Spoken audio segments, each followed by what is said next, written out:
दोस्तों नमस्कार। स्वागत है आपका हमारे इस YouTube मंच पर। दोस्तों, इवेंट मैनेजमेंट की कला में माहिर लोग यदि इवेंट से चूकने लगे और इवेंट से चूकने की बात को गोदी मीडिया यूं ही आपकी नजरों से गायब कर दे तो यह साधारण घटना नहीं है। दरअसल एक ऐसे खेल की बिसात बिछती हुई नजर आ रही है जिसमें एक तरफ सत्ता डवाडोल हो रही है, दूसरी तरफ सत्ता के पीछे चलने वाला क्रोनी कैपिटलिज्म डवाडोल हो रहा है, तीसरी तरफ सत्ता को ही इस देश की सियासत की सबसे बड़ी लकीर मान लेने वाली प्रथा वो भी डवाडोल हो रही है। जरा सोचिए, प्रधानमंत्री पद पर नरेंद्र मोदी हो, वो नरेंद्र मोदी जिनकी इवेंट मैनेजमेंट की कला का इस देश में कोई सानी नहीं है। हर चीज को इवेंट बना देना, और उस इवेंट मैनेजमेंट के दौर में इवेंट मैनेजमेंट का सबसे बड़ा ब्रांड एम्बेसडर समझा जाने वाला व्यक्ति सत्ता के शीर्ष पर हो और सत्ता की मियाद 100 दिनों की हो चुकी हो, तीसरी ताजपोशी के बाद 100 दिन पूरे हो चुके हो, और 100 दिन पूरे होने के बाद न तो कहीं एनडीए दिख रहा है, न तो कहीं बहुमत और सर्वमत की जो बातें जो जून के दूसरे हफ्ते में आप सबने सुनी थी, वो सारी बातें अब दिख रही है। ना तो नीतीश कुमार दिख रहे हैं, ना तो चंद्रबाबू नायडू दिख रहे हैं, ना ही एकनाथ शिंदे दिख रहे हैं, और ना ही कोई और सहयोगी दल दिख रहा है। 100 दिनों में देश ने क्या खोया, क्या पाया? इस सवाल से भी ज्यादा महत्वपूर्ण यह है कि 100 दिनों के भीतर आमतौर पर किसी भी सरकार का पूरा खाका सामने आ जाता है कि अगले 5 सालों में यदि वो सरकार टिक गई तो क्या करने वाली है। वो खाका आपको देखने को नहीं मिला। सत्ता डिरेल नजर आ रही है, सत्ता की पूरी व्यवस्था, पूरा सिस्टम पटरी से उतरा हुआ नजर आ रहा है। कारण क्या है? मैं एक एक कर उन परिस्थितियों से आपको अवगत कराता हूं जिसमें आपको खुद ही लगेगा कि यह सत्ता मौजूदा दौर में सिर्फ सरकार चला रही है, देश चलाने की जिम्मेदारी कहीं ना कहीं किताबों में सिमटती हुई दिखाई दे रही है। याद कीजिए 4 जून का जनादेश, और उसके बाद जिस हड़बड़ी में एनडीए नेताओं की बैठक बुलाई गई और फिर भारतीय जनता पार्टी का संसदीय दल अपनी बैठक कर नरेंद्र मोदी को अपना नेता चुनता, उसके ठीक पहले एनडीए के संसदीय दल की बैठक बुला ली गई और एनडीए के सांसदों के द्वारा ही नरेंद्र मोदी को नेता चुनवाया गया, और नेता चुनने के बाद 9 जून को सरकार का शपथ ग्रहण हुआ। आज हम बात कर रहे हैं 17 सितंबर को, कल यानी 16 सितंबर को 100 दिन पूरे हो गए इस सरकार के। जून के 21 दिन, जुलाई के 31 दिन, अगस्त के 31 दिन और सितंबर के 16 दिन, ये 100 दिन इस सरकार के पूरे हो गए। 101 दिन भी पूरे हो गए। आज प्रधानमंत्री का जन्मदिन भी है, यानी सरकार का 100 दिन और प्रधानमंत्री का जन्मदिन। लेकिन सरकार के 100 दिनों के ऊपर 100 दिनों में इस देश ने क्या खोया, क्या पाया? क्या आपने नीतीश कुमार का कोई ट्वीट देखा है? क्या आपने चंद्रबाबू नायडू का कोई संदेश देखा है जो इस पे एनडीए की एकजुटता का प्रदर्शन होता हो? नहीं देखा किसी ने। नानी फैक्टर यानी नीतीश नायडू की बात छोड़ दीजिए, जो छोटे सहयोगी दल हैं, ओम प्रकाश राजभर, अनुप्रिया पटेल, संजय निषाद, चिराग पासवान, जीतन राम मांझी, महाराष्ट्र की बात करें तो 1 सांसदों वाले अजीत पवार की पार्टी, 7 सांसदों वाले एकनाथ शिंदे की पार्टी, जितने सहयोगी दलों की बात आप करें, क्या आपने किसी की तरफ से एनडीए वाली गर्मजोशी कहीं देखी है? क्या कोई जश्न मनाने जैसा कार्यक्रम हुआ है? और उस कार्यक्रम में यदि हुआ भी है तो एनडीए के सांसदों की या एनडीए के नेताओं की भागीदारी हुई है? नहीं हुई है। 2014 से 19 के बीच तो सवाल ही नहीं था कि एनडीए की कोई बैठक हो जाए। किसी को याद भी नहीं होगा कि एनडीए नाम का कोई गठबंधन है, क्योंकि उस दौर में एक अकेला सब पर भारी वाली मानसिकता हावी थी। 272 के बहुमत के आंकड़े से 10 ज्यादा सीटें जनता ने दे दी थी।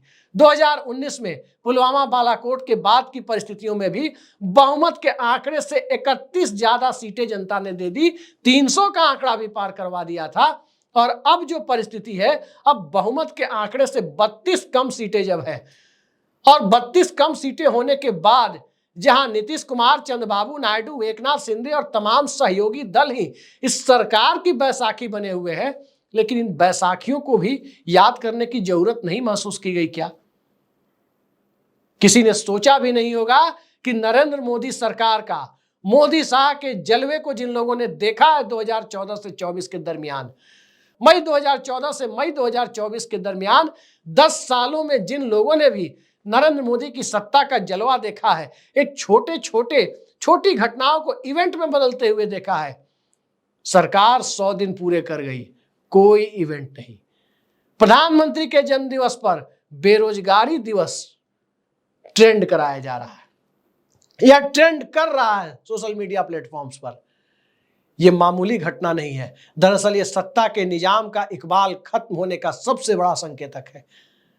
दरअसल ये आज की परिस्थितियों में बदलाव की आहट की साफ साफ झलक है। और इन सब से आगे बढ़कर देखें तो जनता के एक बड़े हिस्से में जो सत्ता को लेकर कुलबुलाहट है, जो सिस्टम को लेकर अकुलाहट है और जो व्यवस्था को लेकर एक असंतोष का भाव है, इन सब की सार्वजनिक अभिव्यक्ति कहीं जम्मू कश्मीर के चुनाव में, तो कहीं हरियाणा के चुनाव में, कहीं महाराष्ट्र के चुनाव में, तो कहीं झारखंड के चुनाव में देखने को मिलने जा रही है। और जब सत्ता इस तरह से घिरी हुई हो तो 100 दिन क्या 1000 दिन भी यदि पूरे हो जाते तब भी कोई पता ही नहीं चलता कि सरकार ने 100 दिन पूरे कर लिए। भारतीय जनता पार्टी अब तक अध्यक्ष नहीं चुन पाई। अब जरा पिछले कार्यकाल की बात कीजिए, 2014 की बात यदि करें तो राजनाथ सिंह ने महीने 1.5 महीने के अंदर अध्यक्ष का पद अमित शाह को सौंप दिया था। 2014 की बात करें तो 2019 का घटनाक्रम तो मुझे अच्छे से याद है कि 30 मई 2019 को नरेंद्र मोदी ने शपथ ली थी और 17 जून को जेपी नड्डा की कार्यवाहक अध्यक्ष के तौर पर नियुक्ति कर दी गई थी, जो महाराष्ट्र चुनाव के बाद पूर्णकालिक अध्यक्ष के रूप में भी सामने आए थे, लेकिन वर्किंग प्रेसिडेंट के रूप में 17 दिनों बाद सामने आ गए। आज न तो भारतीय जनता पार्टी चलती हुई दिख रही है, न सरकार चलती हुई दिख रही है, न एनडीए चलता हुआ दिख रहा है और न ही देश चलता हुआ दिख रहा है। तो आखिर सत्ता का काम क्या है? क्या सत्ता का काम सत्ता में बैठकर, मंत्री पद पर, अलग अलग मंत्रालयों में बैठकर, कैबिनेट कमिटीज में बैठकर सिर्फ टाइम काटना बच गया है? क्या टाइम काटने के लिए इस देश में सरकारें बनी हुई है? दरअसल मौजूदा दौर की स्थिति पर यदि आप नजर डालें तो गठबंधन की सियासत चलाने इन्हें आया नहीं। अटल बिहारी वाजपेयी और जॉर्ज फर्नांडिस के दौर में एनडीए के भीतर जो विश्वास का माहौल था वो अब है नहीं। यूपीए 1 के दौर में यूपीए लेफ्ट कोऑर्डिनेशन कमेटी में जिस तरह से सरकारें चली वो भरोसा इस सरकार में दिखता नहीं है। और जिस तरह से कॉमरेड हरकिशन सिंह सुरजीत ने यूनाइटेड फ्रंट की 2 प्रधानमंत्रियों के साथ सरकारों को चलाया, बारी बारी से चलाया या चलवाया, वो भरोसा भी अब इस सरकार में कहीं दिखता नहीं है। संयोजक कौन है एनडीए का मुझे भी नहीं पता, आप में से हमारे दर्शकों को पता हो तो जरूर बताइए कि आज एनडीए का संयोजक कौन है, क्योंकि सरकार एनडीए की है, बहुमत भारतीय जनता पार्टी का नहीं है। लेकिन चंद्रबाबू नायडू की जो डिमांड थी क्या वो पूरी हुई या उसके पूरी होने की दिशा में कोई कदम बढ़ता हुआ दिखा? जिस तरह का वित्तीय बोझ आंध्र प्रदेश के ऊपर है, 13 लाख करोड़ से ऊपर का कर्ज, जिस तरह की परिस्थिति आंध्र प्रदेश के सामने है, जिस तरह की परिस्थितियों में उस राज्य के पास एक इतना बड़ा ड्रीम प्रोजेक्ट अपनी राजधानी को लेकर है, इन सब के लिए क्या उतने पैसे उससे मिले या देने का कोई जज्बा दिखाया गया? जो दिया भी गया उसमें केंद्र सरकार ने थर्ड पार्टी के तौर पर गारंटर बनना स्वीकार किया अमरावती के प्रोजेक्ट के लिए, न कि अनुदान के तौर पर, ग्रांट के तौर पर पैसा देना स्वीकार किया। बिहार की बात करें, क्या विशेष राज्य का दर्जा मिला? क्या जाति गणना के बाद आरक्षण बढ़ाने का फैसला नवी अनुसूची में गया? क्या विशेष पैकेज भी मिला? जो मिला भी वो केंद्र सरकार के द्वारा बनाया जाने वाला एक्सप्रेसवे जो पूर्वोत्तर भारत और बंगाल तक ले जाने के लिए बिहार से पास कराना ही था, उसे पैकेज की राशि की तरफ प्रचारित किया गया। और इसी तरह के कुछ प्रोजेक्ट जिन्हें केंद्र सरकार खुद कराएगी वो बताया गया। तो ऐसे में भला नीतीश कुमार उस जश्न के हिस्सेदार होने क्यों आते जश्न का हिस्सेदार बनने चंद्रबाबू नायडू? और जिस राज्य में भारतीय जनता पार्टी के साथ दिखना भी सहयोगी दल को राजनीतिक तौर पर अपने लिए खतरे की घंटी लग रहा हो, अगर हम महाराष्ट्र की बात करें तो भला एकनाथ शिंदे भी क्यों आते उस जश्न का हिस्सा बनने? लिहाजा जश्न का हिस्सा बनने के लिए जब पार्टनर तैयार नहीं हो तो जश्न को स्थगित कर देना और रस्मी तौर पर कहीं छोटा सा जश्न कर लेना ही भारतीय जनता पार्टी को मौजूदा दौर में सुटेबल लगा, क्योंकि 100 दिनों का जश्न तो ये मना चुके, जो ढंग से मनाया भी नहीं गया।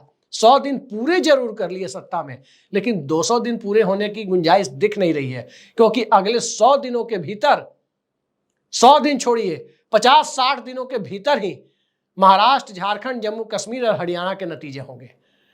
और महाराष्ट्र और हरियाणा के नतीजे बीजेपी के लिए कितने महत्वपूर्ण हैं, आप अंदाजा लगा सकते हैं कि सड़कों में कील उगाने का काम किसानों को रोकने के लिए हरियाणा की सरजमीन पर ही हुआ है। भारतीय जनता पार्टी की राज्य में सरकार रहते हुए हुआ, सत्ता चली जाएगी, फिर कौन हिमाकत कर पाएगा कि खेतों में फसल भले न उगे, सड़कों पर कील उगा दी जाए। एक खतरा किसानों की तरफ से है, उनके लोकतांत्रिक आंदोलन से खतरा है। दूसरा, देश की आर्थिक राजधानी मुंबई और महाराष्ट्र की सत्ता के विपक्ष के हाथ में जाने का एक बहुत बड़ा खतरा है। तीसरा, प्राकृतिक संपदाओं से भरपूर झारखंड, जहां सत्ता की बहुत शिद्दत से जरूरत है, वहां की स्थिति भी भारतीय जनता पार्टी के खिलाफ उल्टी बयार बहाने वाली दिख रही है। और चौथा बड़ा झटका तो आम आदमी पार्टी ने अपनी तरफ से एक मास्टर स्ट्रोक चलते हुए दिल्ली में आतिशी सिंह को मुख्यमंत्री बनाकर दे दिया है। आतिशी अब दिल्ली की अगली मुख्यमंत्री होंगी और भारतीय जनता पार्टी के सामने जो परिस्थिति पैदा हुई है, उन परिस्थितियों में वो सत्ता को टिकाए रखे, एनडीए को बनाए रखे, नीतीश नायडू की चिरौरी करे, एकनाथ शिंदे को बगलगीर बनाने में अपनी पूरी ऊर्जा खर्च करे, या फिर सरकार चलाने में पूरी ऊर्जा खर्च करे। अलग अलग कमेटियों की हालत देख लीजिए, जो संसद की सरकार की जो सबसे महत्वपूर्ण कैबिनेट कमेटियां हैं उनको देख लीजिए। सबसे महत्वपूर्ण कमेटी कौन होती है? CCPA, cabinet committee on political affairs. रस्मी तौर पर सहयोगी दल के मंत्रियों के नाम जरूर मिलेंगे, लेकिन वहां क्या हो रहा है, कौन से फैसले लिए जा रहे हैं, क्या उसकी बैठक के पहली बात कि क्या उसकी कोई बैठक भी होती है, और यदि होती भी होगी तो क्या उसके पहले सहयोगी दल के किसी मंत्री को बताया जाता है कि आज का एजेंडा क्या है? दूसरी महत्वपूर्ण committee CCEA, cabinet committee on economic affairs, वहां भी एक आध सहयोगी दलों के मंत्रियों को रस्मी तौर पर रखा गया है, लेकिन क्या उन्हें बताया जाता है कि देश की आर्थिक दशा और दिशा क्या होगी? तीसरी महत्वपूर्ण committee CCS, cabinet committee on security, देश की सुरक्षा की जिम्मेदारी, पल पल की अपडेट, उसमें किसी सहयोगी दल की एंट्री ही नहीं है, क्योंकि सीसीएस में होते कौन है? गृह मंत्री, रक्षा मंत्री, वित्त मंत्री और विदेश मंत्री, और इसके अलावा प्रधानमंत्री अध्यक्षता करते हैं।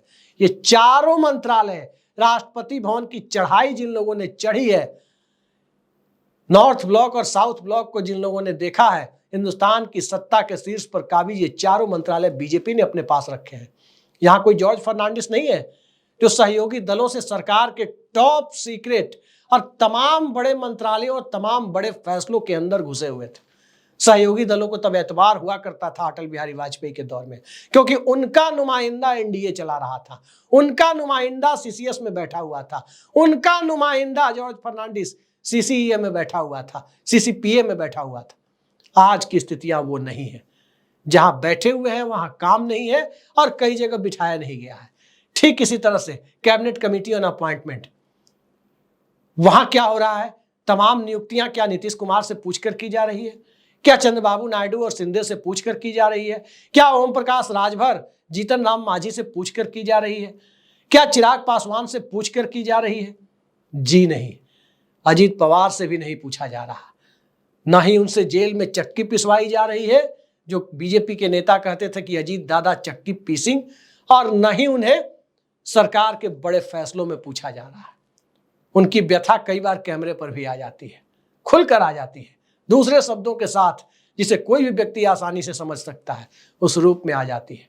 तो भला जिस सरकार के अंदर अविश्वास का माहौल ऐसा हो कि उस सरकार की दशा और दिशा पहले 100 दिनों में तय नहीं हो पाए, उस सरकार के गठबंधन सहयोगियों के साथ एक बैठक, एक रस्मी आयोजन करने का साहस वो सरकार न जुटा पाए, वो सरकार नीतीश कुमार और चंद्रबाबू नायडू और शिंदे जैसे सहयोगियों के साथ प्रधानमंत्री एक मंच पर 9 जून के बाद कभी दिखते हुए नजर नहीं आए, तो आप खुद ही अंदाजा लगा सकते हैं कि सत्ता बस घिसट रही है। जब तक इसे घसीटा जा सकता है, जब तक इसके साथ मंत्रालयों में बैठा जा सकता है, वही काम हो रहा है। और जब वही काम इस देश में मौजूदा दौर में हो रहा है, तो क्या महाराष्ट्र चुनाव के बाद वो काम चलता रहेगा? क्या हरियाणा झारखंड के चुनावी नतीजों के बाद वो काम चलता रहेगा? बिल्कुल नहीं। सबको पता है कि सबको अपनी राजनीति पहले है। भारतीय जनता पार्टी को सत्ता में टिकाए रखने का ठेका लेकर कोई नहीं आया है। कांग्रेस पार्टी को भी सत्ता में बिठाने का और सत्ता में प्रधानमंत्री पद तक राहुल गांधी या मल्लिकार्जुन खड़गे को बिठाने का ठेका लेकर कोई कांग्रेस के सहयोगी दल नहीं आए। लेकिन वहां एक लोकतांत्रिक तरीका दिखता है कि राहुल गांधी के साथ अखिलेश यादव भी बैठे दिखते हैं। अयोध्या से जीते हुए फैजाबाद के सांसद अवधेश प्रसाद भी दिखते हैं। संसद में एक बुलंद आवाज कल्याण बनर्जी और महुआ मोइत्रा की भी दिखती है। ममता बनर्जी की पार्टी के लोग भी बुलंदी के साथ इंडिया गठबंधन की एकजुटता का प्रदर्शन करते हुए नजर आते हैं। और इसी एकजुटता का प्रदर्शन एनडीए के अंदर नहीं हो रहा है। और जब एनडीए के अंदर एकता का प्रदर्शन नहीं हो रहा तो फिर भूल जाइए कि इस सरकार को चलाने के लिए बहुत ज्यादा ऑक्सीजन बचा हुआ है। 100 दिनों में इतनी बड़ी झलक आपके सामने मिल गई, जिस झलक की कम से कम नरेंद्र मोदी ने उम्मीद नहीं की होगी, अमित शाह ने उम्मीद नहीं की होगी। और आज की तारीख में भाजपा अध्यक्ष का पद जब सरकार के लिए सबसे बड़ा सवाल बना हुआ है तो एनडीए को टिकाना और चलाना तो बाद में आता है। पहले अपनी पार्टी के कील कांटे तो दुरुस्त किए जाए। पहले अपनी पार्टी में स्वास्थ्य मंत्रालय संभाल रहे जेपी नड्डा के स्वास्थ्य को देखते हुए भारतीय जनता पार्टी के राजनीतिक स्वास्थ्य की चिंता करने वाला व्यक्ति लाया जाए। जेपी नड्डा के स्वास्थ्य से मेरा तात्पर्य उनके राजनीतिक स्वास्थ्य से था कि वो मंत्री और पार्टी अध्यक्ष एक व्यक्ति एक पद के सिद्धांत को धता बताते हुए अभी भी बने हुए हैं।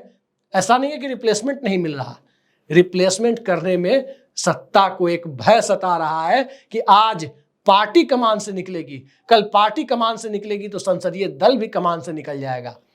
बिल्कुल वैसे ही जैसे पंजाब का विधायक दल कैप्टन अमरिंदर सिंह के हाथ से निकल गया था। ये हालात जब बने हुए हैं तो फिर एनडीए के सहयोगी दल या किसी भी सहयोगी दलों के लिए कोई एंटी डिफेक्शन लॉ, कोई गठबंधन बदल कानून इस देश में नहीं बना है। दल बदल कानून जरूर बना है। और जब गठबंधन बदल कानून नहीं बना है तो नीतीश कुमार के बारे में तो सभी जानते हैं कि नीतीश कुमार के जब इस गठबंधन में होते हैं तो सामने वाले दूसरे गठबंधन के साथ उनके तार जुड़े होते हैं, और जब वो उस गठबंधन में होते हैं तब इस गठबंधन में उनके तार जुड़े होते हैं। चंद्रबाबू नायडू और नरेंद्र मोदी के बीच अविश्वास की खाई कितनी बड़ी है, उनके पुराने बयानों को देख लीजिए। और इन सब के बीच महाराष्ट्र के सांसद और पश्चिम बंगाल से आने वाले खुद बीजेपी के सांसद कौन सा कदम आने वाले वक्त में उठाएंगे, ये ममता बनर्जी, शरद पवार और उद्धव ठाकरे तय करेंगे, न कि एकनाथ शिंदे, अजीत पवार और जेपी नड्डा, अमित शाह तय करेंगे। फिर भला मोदी सत्ता कहां तक सलामत है? सत्ता जब सलामत नहीं है तो सियासत सलामत बचेगी, इसकी कोई कल्पना भी नहीं कर सकता। 100 दिनों का, पहले 100 दिनों का नरेंद्र मोदी सरकार के 100 दिन जो तीसरे कार्यकाल के हैं, उसका सबसे बड़ा सबूत यही है कि एनडीए सिर्फ कागजों पर है, अविश्वास की खाई अब तक कायम है। सार्वजनिक प्रदर्शन दिखावे के लिए ही सही वो करने की जरूरत या साहस नहीं जुटा पा रही है भारतीय जनता पार्टी। आगे आगे देखते जाइए होता क्या है। आज के लिए इतना ही, नमस्कार।